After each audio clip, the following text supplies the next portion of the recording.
नारायणाखिलगुरो भगवन्नमस्ते। सर्वत्र गोविन्दनाम संकीर्तनं गोविन्द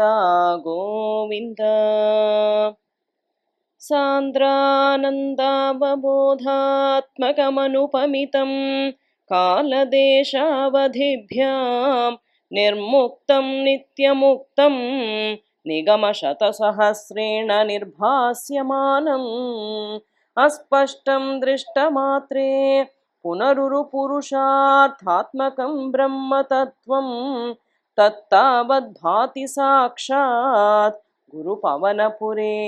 हन्तभाग्यं जनानाम्। एवं दुर्लभ्यवस्तुन्यपि सुलभतया हस्तलब्धे यदन्यत् तन्वा वाचा धिया वा भजति बत जन क्षुद्रतैव स्फुटेयम्। एते तावद्वयं तु स्थिरतरमनसा विश्वपीडापहत्यै निःशेषात्मानमेनं गुरुपवनपुराधीशमेवाश्रयामः। सत्वं यत्तत्पराभ्याम् अपरिकलनतो निर्मलं तेन तावत् भूतैर्भूतेन्द्रियैस्ते वपुरिति बहुशः श्रूयते व्यासवाक्यम्। तत्स्वच्छत्वात् यदच्छादित परसुखचिद्गर्भनिर्भासरूपं तस्मिन् धन्या रमन्ते श्रुतिमतिमधुरे सुग्रहे विग्रहे ते। निष्कम्पे नित्यपूर्णे निरवधि परमानन्दपीयूषरूपे निर्लीनानेकमुक्तावलिसुभगतमे निर्मल ब्रह्मसिन्धौ कल्लोलोल्लासतुल्यं खलु विमलतरं सत्त्वमाहुस्तदात्मा कस्मान्नो निष्कलस्त्वं सकल इति वचः त्वत्कलास्वेव भूमन्। निर्व्यापारोऽपि निष्कारणमजभजसे यत्क्रियामीक्षणाख्यां तेनैवोदेति लीना प्रकृतिरसति कल्पापि कल्पादिकाले।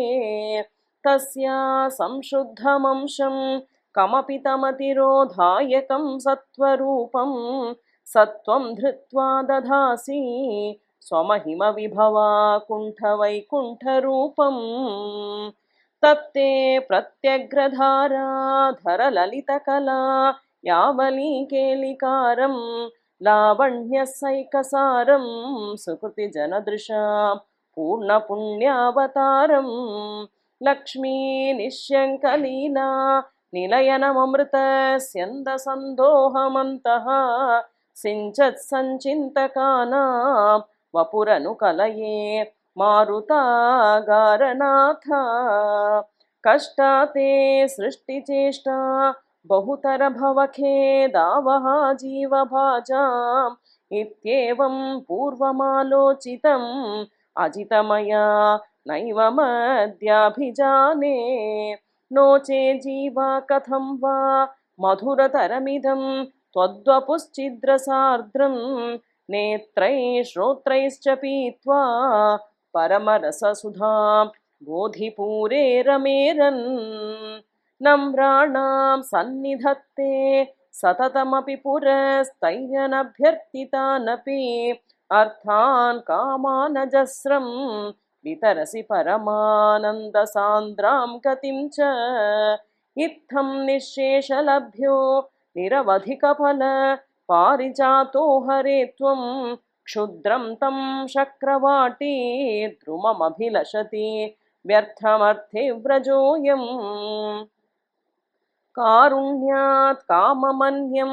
ददति खलु परे स्वात्मदस्त्वं विशेषात् ऐश्वर्यादीशतेऽन्ये जगति परजने स्वात्मनोऽपीश्वरस्त्वं। त्वय्युच्चैरारमन्ति प्रतिपदमधुरे चेतनास्पीतभाग्याः त्वं चात्मा राम एवेत् अतुलगुणगणा धारशौरे नमस्ते। ऐश्वर्यं शङ्कराधीश्वरविनियमनं विश्वतेजोहराणां तेजःसंहारिवीर्यं विमलमपि यशो निःस्पृहैश्चोपगीतम्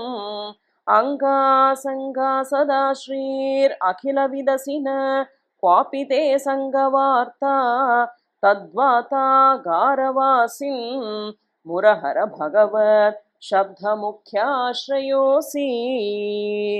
नारायणाखिलगुरो भगवन्नमस्ते सर्वत्र गोविन्दनाम संकीर्तनं गोविन्द गोविन्द सूर्यस्पर्धिकिरीटमूर्ध्वतिलक प्रोद्भासि फालान्तरं कारुण्याकुलनेत्रमार्द्रहसितो लासं सुनासापुटं गण्डोद्यन्मकराभकुण्डलयुगं कण्ठोज्ज्वलत्कौस्तुभं त्वद्रूपं वनमाल्यहारपटल श्रीवत्सदीप्रं भजे केयूराङ्गदकङ्कणोत्तममहा रत्नाङ्गुलीयाङ्कित श्रीमद्बाहुचतुष्कसङ्गदगदा शङ्खारिपङ्केरुहा काञ्चित् काञ्चन काञ्चिलाञ्छितलसत् पीताम्बरालम्बिनी आलम्बे विमलाम्बुजद्युतिपदा मूर्तिं तवात्रिच्छिदम् यत्रैलोक्यमहीयसोऽपि महितं सम्मोहनं मोहनात् कान्तं कान्तिनिधानतोऽपि मधुरं माधुर्यधुर्यादपि सौन्दर्योत्तरतोऽपि सुन्दरतरं त्वद्रूपमाश्चर्यतोऽपि आश्चर्यं भुवनेन कस्य कुतुकं पुष्णाति विष्णो विभो तत्तादृङ्मधुरात्मकं तव वपुः सम्प्राप्य सम्पन्मयी सा देवी परमोत्सुका चिरतरं नास्ते स्वभक्तेष्वपि तेनास्याभत कष्टमच्युत विभो त्वद्रूपमानोज्ञक प्रेमस्थैर्यमयाद चापलबलात् चापल्यवातोदभूत् लक्ष्मीस्तावकरामणीयकहृतै वेयं परेष्वस्थिरेति अस्मिन्नन्यदपि प्रमाणमधुना वक्ष्यामि लक्ष्मीपते ये त्वद्ध्यानगुणानुकीर्तनरसा सक्ता हि भक्ता जनाः तेष्वेषा वसति स्थिरैव दयिता प्रस्तावदत्तादरा एवं भूतमनोज्ञता नवसुधा निश्यन्दसन्दोहनं त्वद्रूपं परचिद्रसायनमयं चेतोहरं शृण्वता सद्य प्रेरयते मतिं मदयते रोमाञ्चयत्यङ्गकं व्यासिञ्चत्यपि शीतबाष्पविसरैः आनन्दमूर्च्छोद्भवैः एवं भूततया हि भक्त्यभिहितो योगः स योगद्वयात् कर्मज्ञानमयादृशोत्तमतरो योगीश्वरैर्गीयते सौन्दर्यैकरसात्मके त्वयि खलु प्रेमप्रकर्षात्मिका भक्तिर्निःश्रममेव विश्वपुरुषैः लभ्या रमावल्लभा निष्कामं नियतस्वधर्मचरणं यत्कर्मयोगाभिधं तद्धूरेत्यफलं यदौपनिषत् ज्ञानोपलभ्यं पुनः तत्त्वव्यक्ततया सुदुर्गमतरं चित्तस्य तस्माद्विभो त्वत्प्रेमात्मकभक्तिरेव सततं स्वादीयसी श्रेयसी अत्यायासकराणि कर्मपटलान् आचर्य निर्यन्मलाः बोधे भक्तिपथे तवाप्युचितताम् आयान्ति किं तावता क्लिष्ट्वा तर्कपथे परं तव वपुः ब्रह्माख्यमन्ये पुनः चित्ताद्वत्त्वमृते विचिन्त्य बहुभिः सिद्ध्यन्ति जन्मान्तरैः त्वद्भक्तिस्तु कथारसामृतझरी निर्मज्जनेन स्वयं सिद्ध्यन्ति विमलप्रबोधपदवीम् अक्लेशतस्तन्वती सद्यः सिद्धिकरी जयत्ययि विभो सैवास्तु मे त्वत्पद प्रेम प्रौढिरसादृता द्रुततरं वातालयाधीश्वर नारायण अखिलगुरो भगवन्नमस्ते सर्वत्र गोविन्दनाम संकीर्तनं गोविन्द गोविन्द पठन्तो नामानि प्रमदभरसिन्धौ निपतिताः स्मरन्तो रूपं ते वरद कथयन्तो गुणकथाः चरन्तो ये भक्ताः त्वयि खलु रमन्ते परममून् अहं धन्यान् मन्ये समधिगत सर्वाभिलषितान् गदक्लिष्टं कष्टं तव चरणसेवारसभरेऽपि अनासक्तं चित्तं भवति बत विष्णो कुरु दयाम् भवत्पादाम्भोज स्मरणरसिको नाम निवहान् अहं गायं गायं कुहचन विवत्स्यामि विजने कृपा ते जाता चेत् किमिव न हि लभ्यं तनुभृता मदीयक्लेशौघ प्रशमनदशा नाम कियती न के लोकेऽस्मिन् अनिशमयि शोकाभिरहिताः भवद्भक्ता मुक्ताः सुखगतिमसक्ता विदधते मुनिप्रौढारूढाः जगति खलु गूढात्मगतयः भवत्पादाम्भोज स्मरणविरुजो नारदमुखाः चरन्तीश स्वैरं सततपरिनिर्भातपरचित् सदानन्दाद्वैत प्रसरपरिमग्ना किमपरं भवद्भक्तिस्फीता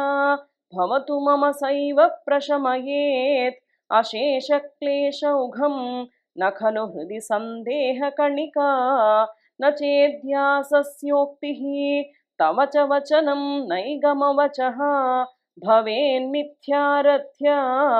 पुरुषवचनप्रायमखिलम् भवद्भक्तिस्तावत् प्रमुखमधुरा त्वद्गुणरसात् किमप्यारूढा चेत् अखिलपरितापप्रशमनी पुनश्चान्ते स्वान्ते विमलपरिबोधोदयमिलन् महानन्दाद्वैतं दिशति किमथः प्रार्थ्यमपरं विधूय क्लेशान्मे कुरु चरणयुग्मं धृतरसं भवक्षेत्रप्राप्तौ करमपि च ते पूजनविधौ भवन्मूर्त्यालोके नयनमथ ते पादतुलसी परिघ्राणे घ्राणं श्रवणमपि ते चारुचरिते प्रभूताधिव्याधि प्रसभचलिते मामकहृदि त्वदीयं तद्रूपं परमरसचिद्रूपमुदीयात् उदञ्चद्रोमाञ्चो गलितबहुहर्षाश्रुनिवहो यथा विस्मर्यासं दुरुपशमपीडा परिभवान् मरुद्गेहाधीश त्वयि खलु पराञ्चोऽपि सुखिनः भवत्सेहि सोऽहं सुबहु परितप्ये च किमिदम् अकीर्तिस्ते मा भूत् वरदगदभारं प्रशमयन् भवद्भक्तो तंसं झटिति कुरु मां कंसदमन किमुक्तैर्भूयोभिः तव हि करुणा यावदुदीयात् अहं तावद्देव प्रहितविविधार्थप्रलपितः पुरक्लिप्ते पादे वरद तव नेष्यामि दिवसान् यथा शक्तिव्यक्तं नतिनुति निषेवा विरचयन् नारायणाखिलगुरो भगवन्नमस्ते सर्वत्र गोविन्दनाम सङ्कीर्तनं गोविन्द गोविन्द कल्यतां मम कुरुष्व तावती कल्यते भवदुपासनं यया स्पष्टमष्टविधयोगचर्यया पुष्टया तव तुष्टिमाप्नुयाम् ब्रह्मचर्यदृढतादिभिर्यमैः आप्लवादिनियमैश्च पाविताः कुर्महे दृढममे सुखासनं पङ्कजाद्यमपि वा भवत्पराः तारमन्तरनुचिन्त्य सन्ततं प्राणवायुमभियम्य निर्मलाः इन्द्रियाणि विषयाधदा प्रभृत्यास्महे भवदुपासनोन्मुखाः अस्फुटेव पुषिते प्रयत्नतो धारयेमधिषणा मुहुर्मुहुः तेन भक्तिरसमन्तरार्द्रता ऊर्ध्वहेम भवदङ्घ्रिचिन्तकाः विस्फुटावयवभेदसुन्दरं त्वद्वपुः सुचिरशीलनावशात् आश्रमं मनसि चिन्तयामहे ध्यानयोगनिरतास्त्वदाश्रयाः ध्यायतां सकलमूर्तिमीदृशीम् उन्मिषन्मधुरता हृतात्मना सान्द्रमोदरसरूपमान्तरं ब्रह्मरूपमयि तेव भासते तत्समास्वदनरूपिणीं स्थितिं त्वत्समाधिमयि विश्वनायका आशिताः पुनरतः परिच्युतौ आरभे महि च धारणादिकम् इत्थमभ्यसननिर्भरोल्लसत् त्वत्परात्मसुखकल्पितोत्सवाः मुक्तभक्तकुलमौलितां गताः सञ्चरेम शुकनारदादिवत्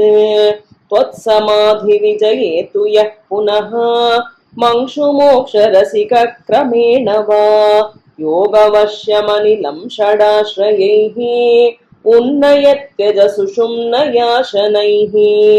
लिङ्गदेहमपि सन्त्यजन्नथो लीयते त्वयि पदे निराग्रहः ऊर्ध्वलोककुतुकीतुमूर्धतः सार्धमेधकरणैर्निरीयते अग्निवासरललक्षपक्षगैः उत्तरायणजुषा च दैवतैः प्रापितो रविपदं भवत्परो मोदवान् ध्रुवपदान्तमीयते आस्थितो तमहरालये यथा ते शेषवक्त्रदहनोष्मनाद्यते ईयते भवदुपाश्रयस्तथा वेधसः पदमतः पुरैव वा तत्र वा तव पदेऽथवा वसन् प्राकृतप्रलययेति मुक्ततां स्वेच्छया खलु पुरा विमुच्यते संविभिद्य जगदण्डमोजसा तस्य चक्षितिपयो महोनिध द्योमः प्रकृतिसप्तकावृतिः तत्तदात्मकतया विशन् सुखी याति ते पदमनावृतं विभो अर्चिरादिगतिमीदृशीं व्रजन् विच्युतिं न भजते जगत्पते सच्चिदात्मक भवद्गुणोदयान् उच्चरन्तमनिलेश पाहि माम् नारायणाखिलगुरो भगवन्नमस्ते सर्वत्र गोविन्दनाम सङ्कीर्तनं गोविन्द गोविन्द व्यक्ताव्यक्तमिदं न किञ्चिदभवत् प्राक्प्राकृतप्रक्षये मायायां गुणसाम्यरुद्धविकृतौ त्वय्यागतायां लयं नो मृत्युश्च तदामृतं च समभूत् नाह्नो न रात्रे स्थितिः तत्रैकस्त्वमशिष्यथा किल परानन्दप्रकाशात्मना कालः कर्म गुणाश्च जीवनिवहाः विश्वं च कार्यं विभो चिल्लीलारतिमेयुषि त्वयि तदा निर्लीनता माययुः तेषां नैव वदन्त्यसत्त्वमयि भोः शक्त्यात्मना तिष्ठताम् नो चेत् किं गगनप्रसूनसदृशा भूयो भवेत् सम्भवः। एवं च द्विपरार्धकालविगता वीक्षांसि सृक्षात्मिका बिभ्राणे त्वयि चुक्षुभे त्रिभुवनी भावाय माया स्वयं मायातः खलु कालशक्तिरखिला दृष्टं स्वभावोऽपि च प्रादुर्भूय गुणान् विकास्य विदधुः तस्या सहायक्रिया माया सन्निहितो प्रविष्टवपुषा साक्षीति गीतो भवान् भेदैस्तां प्रतिबिम्बतो विविशिवान् जीवोऽपि नैवापरः कालादिप्रतिबोधिताथ भवता संचोदिता च स्वयं माया सा खलु बुद्धितत्त्वमसृजत् योऽसौ महानुच्यते तत्रासौ त्रिगुणात्मकोऽपि च महान् सत्त्वप्रधानः स्वयं जीवेऽस्मिन् खलु निर्विकल्पमहमेत् उद्बोधनिष्पादकः चक्रेऽस्मिन् सविकल्पबोधकमहन् तत्त्वं महान् खल्वसौ सम्पुष्टं त्रिगुणैस्तमोति बहुलं विष्णो भवत्प्रेरणात् सोऽहं च त्रिगुणक्रमात् त्रिविधताम् आसाद्य वैकारिको भूयस्तैजसतामसौ इति भवन् आद्येन सत्त्वात्मना देवानिन्द्रियमानिनो कृतदिशा वातार्कपाश्यश्विनो वह्नीन्द्राश्च्युतमित्रकान् विधुविधि श्रीरुद्रशारीरकान् भूमन् मानसबुद्ध्यहं कृतिमिल चित्ताख्यवृत्त्यन्वितं तच्छान्तःकरणं विभो तव बलात् सत्त्वांश एवासृजत् जातस्तैजसतो दशेन्द्रियगणः तत्तामसांशात् पुनः तन्मात्रं नभसो मरुत्पुरपते शब्दो जनी त्वद्बलात् शब्दाद् व्योम ततः ससर्जित विभो स्पर्शं ततो मारुतं तस्माद् रूपमतो महोत्थ च रसं तोयं च गन्धं महीम् एवं माधव पूर्वपूर्वकलनात् आद्याद्यधर्मान्वितं भूतग्राममिमं त्वमेव भगवन् प्राकाशयस्तामसात् एते भूतगणास्तथेन्द्रियगणाः देवाश्च जाथा पृथक् नोषेकोर्भुवनाण्डनिर्मितविधौ देवैरमीभिस्तदा त्वं नानाविधसूक्तिभिन्नुतगुणः तत्त्वान्यमून्या विशन् चेष्टाशक्तिमुदीर्य तानि घटयन्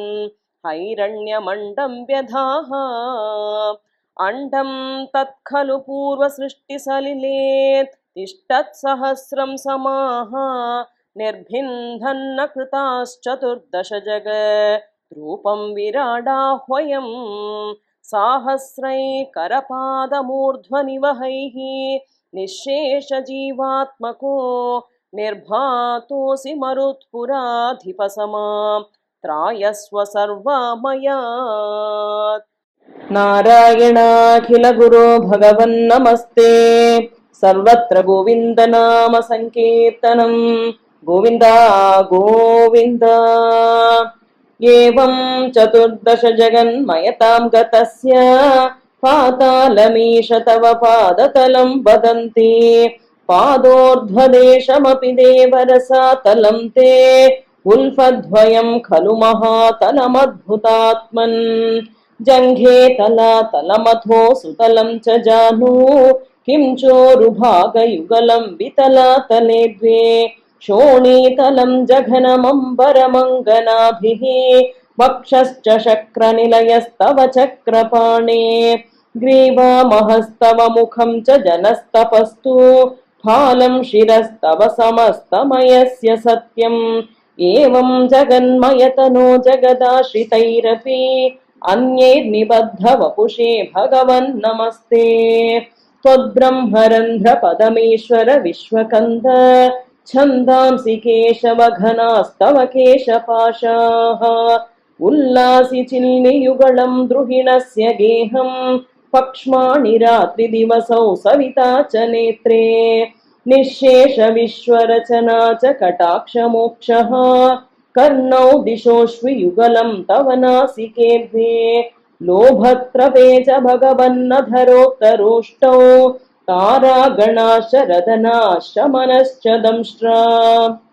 मायाविलासहसितं श्वसितं समीरो जिह्वाजलं वचनमीश शकुन्तपङ्क्तिः सिद्धादयस्वरगणा मुखरन्ध्रमग्निः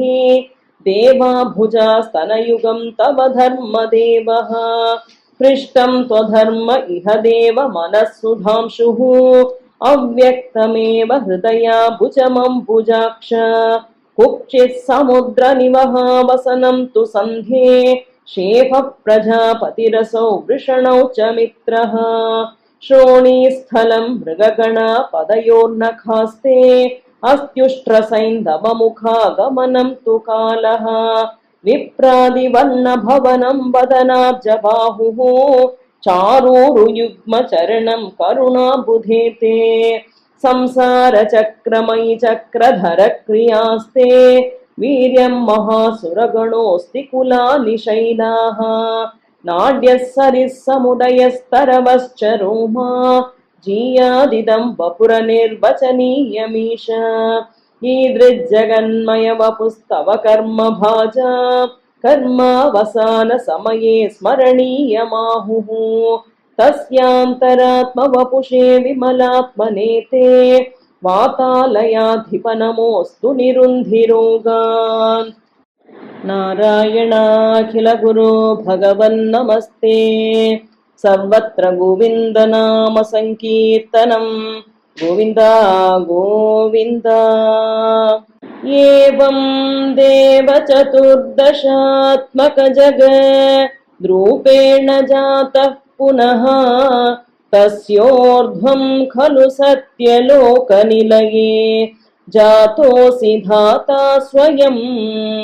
यं शंसन्ति हिरण्यगर्भमखिल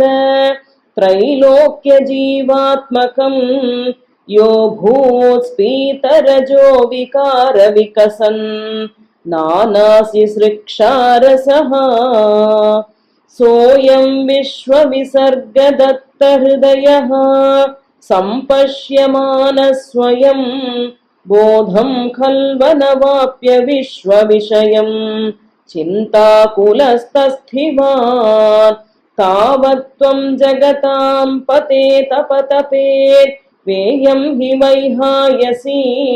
वाणी मे नमशिश्रव श्रुतिसुखा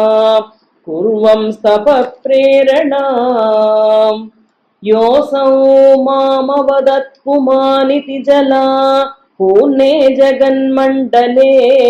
दिक्षुद्वीक्ष किमप्यनीक्षितवता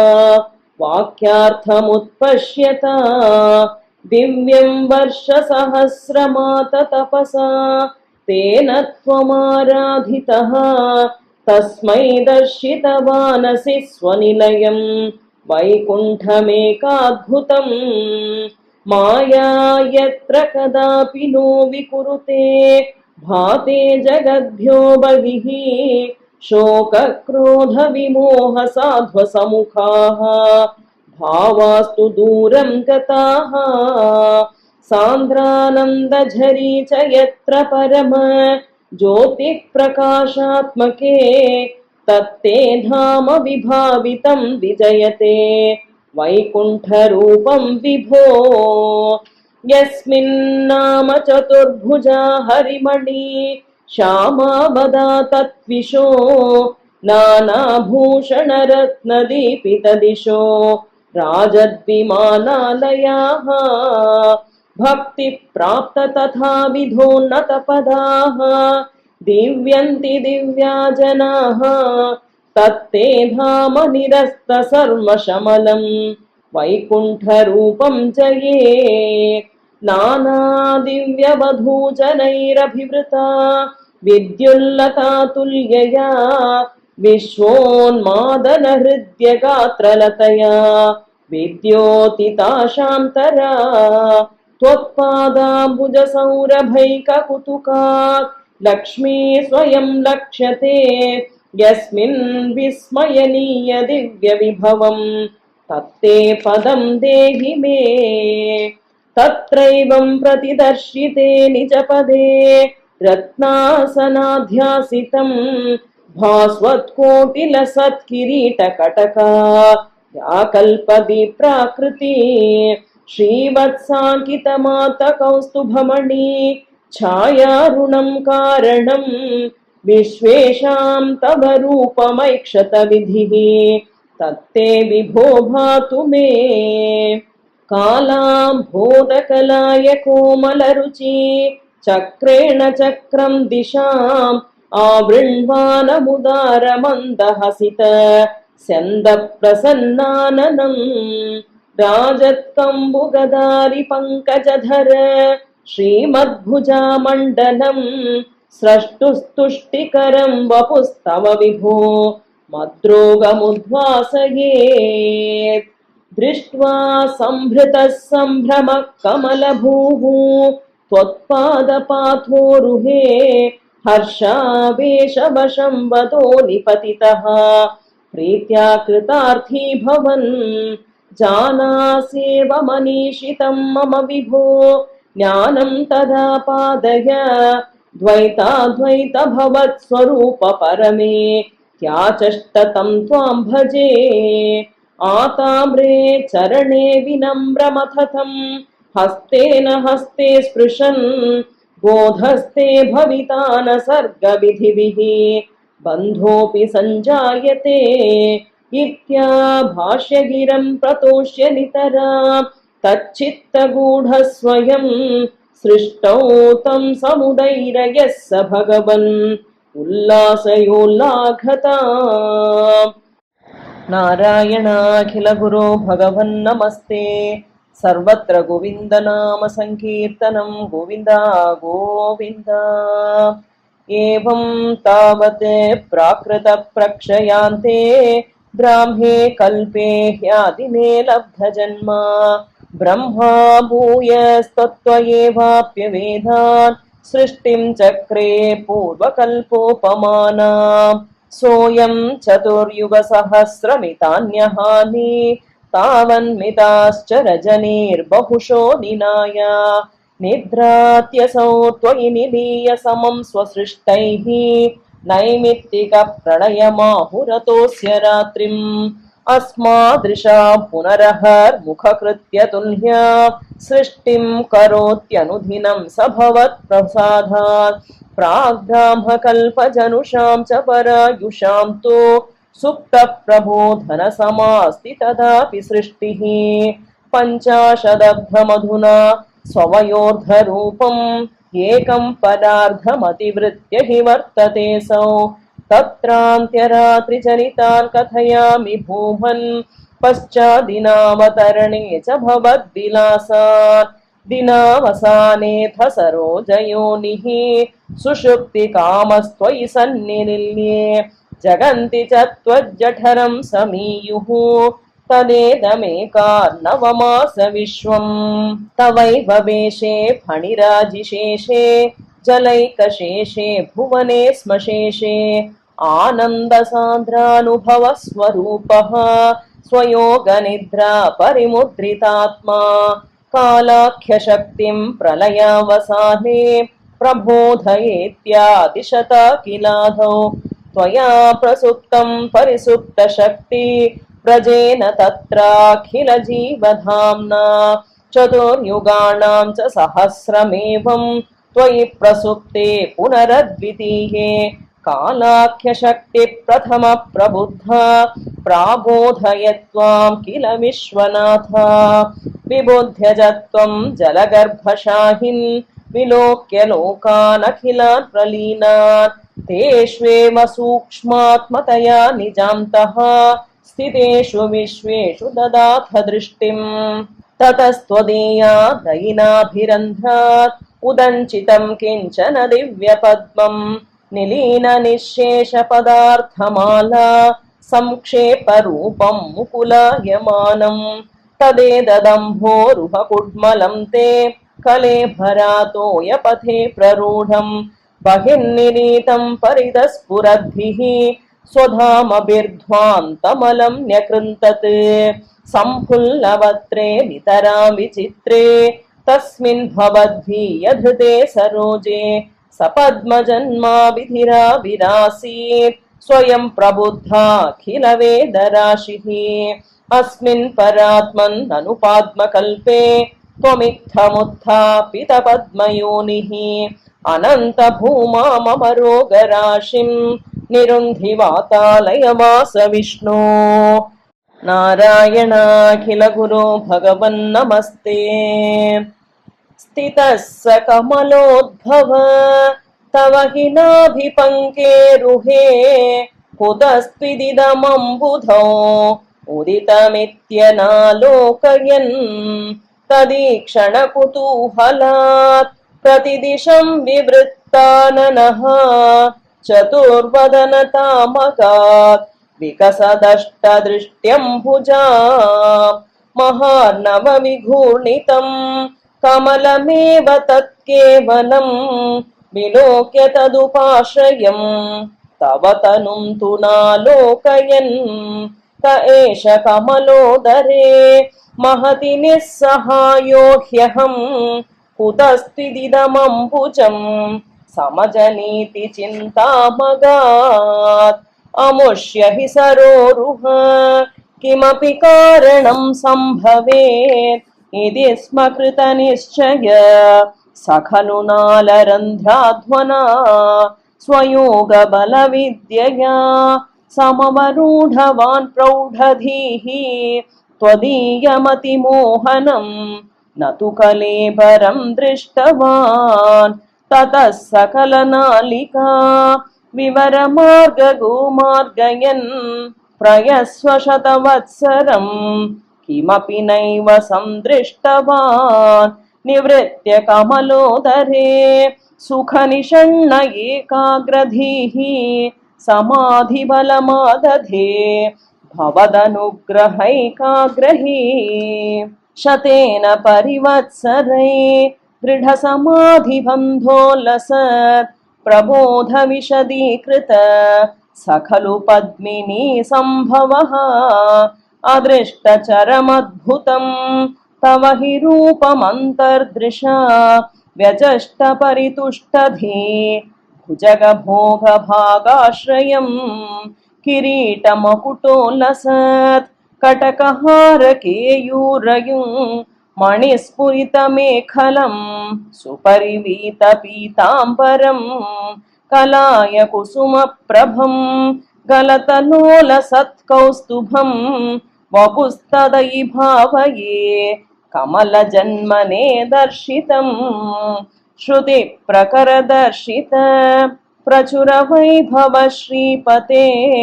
हरे जय जय प्रभो पदमुपैषिदिष्ट्यादृशोः कुरुष्व धियमाशु मे भुवननिर्मितौ कर्मठाम् इति द्रुहिणवर्णित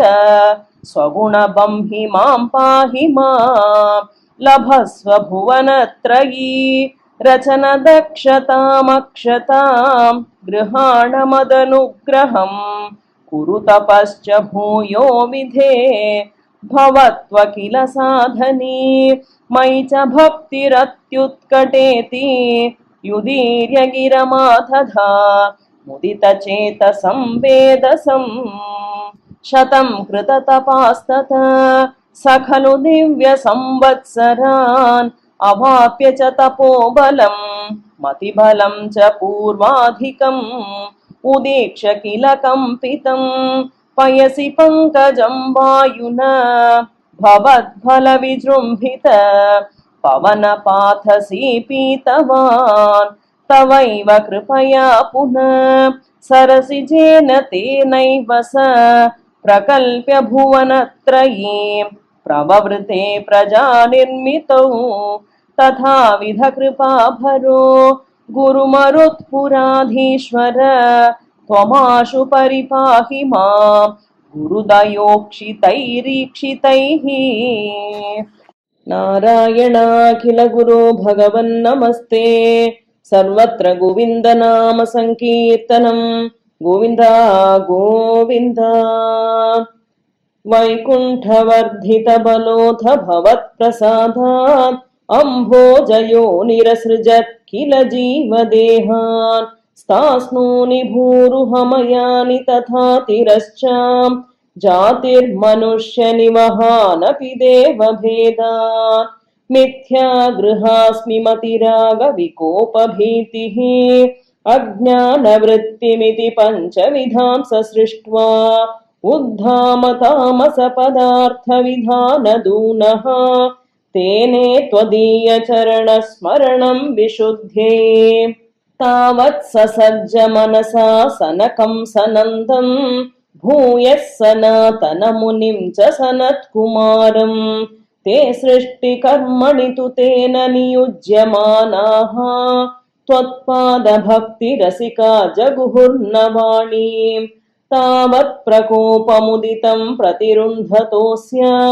भ्रूमध्यतो जनिमृढो भवदेकदेशः नामानि मे कुरु पदानि च विरिञ्चेति आदौ रुरोद किल तेन स रुद्रनामा एकादशाह्वयतया च विभिन्नरूपं रुद्रं विधाय दयिता वनिताश्च दत्त्वा तावन्त्यदत्त च पदानि भवत्प्रणुन्नः प्राह प्रजा विरचनाय च सादरं तम् रुद्राभिसृष्टभयदा कृतिरुद्रसङ्घ सम्पूर्यमाण भुवनत्रयभीतचेताः मामा प्रजा सृजतपश्चरमङ्गलायेति आचष्टतं कमलभूर्भवदीरितात्मा तस्यातसर्गरसिकस्य मरीचिरत्रिः तत्रा गिरा क्रतुमुनिः पुलः पुलस्त्यः अङ्गाजदायत भृगुश्च वसिष्ठदक्षौ श्रीनारदश्च भगवान् भवदङ्घ्रिदासः धर्मादिकान् अभिसृजन्नथ कर्दमं च वाणीं विधाय विधिरङ्गजसङ्कुलोऽभूत् त्वद्बोधितैः सनकदक्षमुखैस्तनूजैः उद्बोधितश्च विरराम तमो विमुञ्चन् वेदान् पुराणनिवहान् अपि सर्वविद्याः कुर्वन् निजाननगणा चतुराननोऽसौ पुत्रेषु तेषु विनिधाय ससर्गवृद्धिम् अप्राप्नुवंस्तव पदाम्बुजमाश्रितोऽभूत् जानन्नुपायमथ देहमजो विभज्य स्त्रीपुंसभावमभजन्मनु तद्वधूभ्याम् ताभ्यां च मानुषकुलानि विवर्धयंस्त्वम् गोविन्द मारुतपुरेश निरुन्धिरोगान्। नारायण अखिल गुरो भगवन्नमस्ते। सर्वत्र गोविन्द नाम संकीर्तनं गोविन्द गोविन्द। क्रमेण सर्गे परिवर्धमाने कदापि दिव्यासनकादयस्ते भवद्विलोकाय विकुण्ठलोकं प्रपेदिरे मारुतमन्दिरेश मनोज्ञनैश्रेयसकाननाद्यैः अनेकवापी मणिमन्दिरैश्च अनोपमं तं भवतो निकेतं मुनीश्वराः प्रापुरतीतकक्ष्याः भवद्विदृक्षून् भवनं विविक्षून् द्वास्थौ जयस्ता विजयोऽप्यरुन्धाम् तेषां च चित्ते पदमापकोपः सर्वं भवत्प्रेरणयैव भूमन् वैकुण्ठलोकानुचितप्रचेष्टौ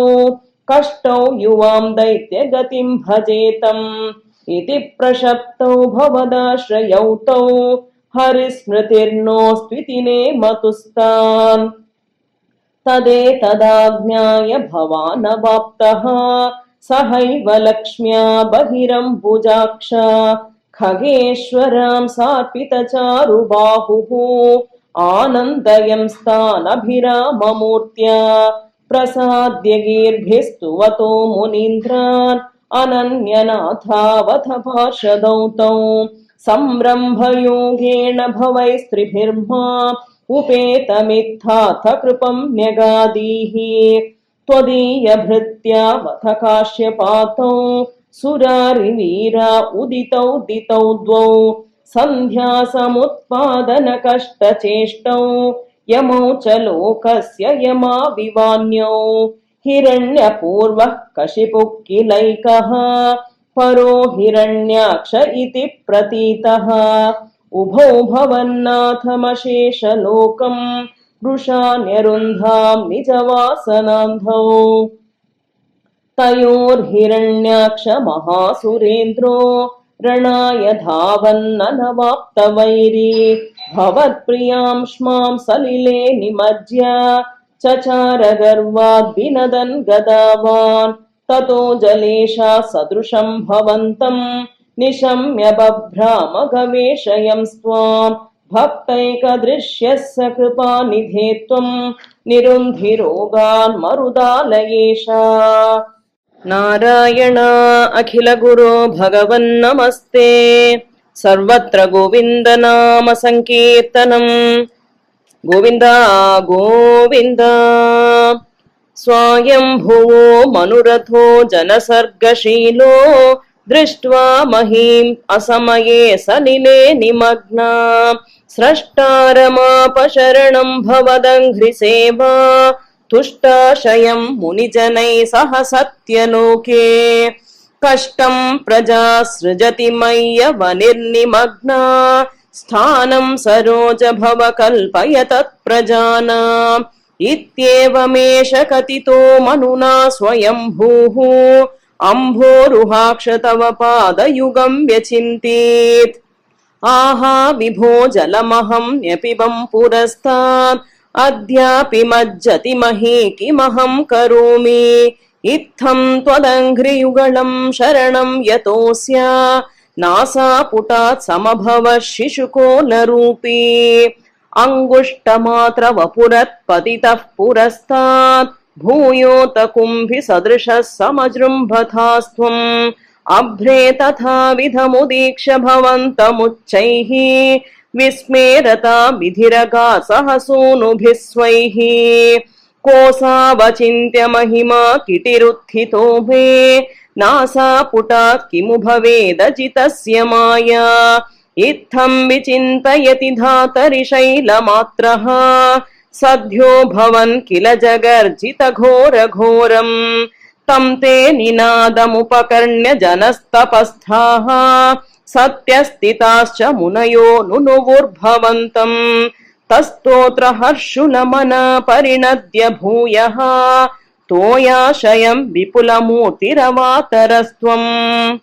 ऊर्ध्व प्रसारि परिधूम्र विधूतरोमा प्रोक्षिप्तवालधिरवाङ्मुखघोरघोणः तूर्णप्रदीन जलध परिघूर्ण दक्ष्णा स्तोत्रिन्मुनिन् शिशिरयन्नवतेरिथत्वम् अन्तर्जलं तदनु सङ्कुलनक्रचक्रम् भ्राम्यत्यमिङ्गिलकुलं कलुषोर्मिमालम् आविश्य भीषणरवेण रसातलस्थान् आकम्पयन् वसुमतीमगवेशयस्त्वम् दृष्ट्वाथ दैत्यहतकेन रसातलान्ते संवेशितां झटिति कूटकिटिर्विभो त्वम् आपातुकानविगणय्य सुरारिखेटान् दंष्ट्राकुरेण वसुधामदधा सलीलम् अभ्युद्धरन्नथ दरां दशनाग्रलग्न मुस्ताङ्कुराङ्कित इवाधिकपीवरात्मा उद्धूत घोर सलीला जलधेरुदञ्चन् क्रीडा वराह वपुरीश्वर पाहि रोगात्। नारायण अखिल गुरो भगवन्नमस्ते। सर्वत्र गोविन्द नाम संकीर्तनम् गोविन्द गोविन्द।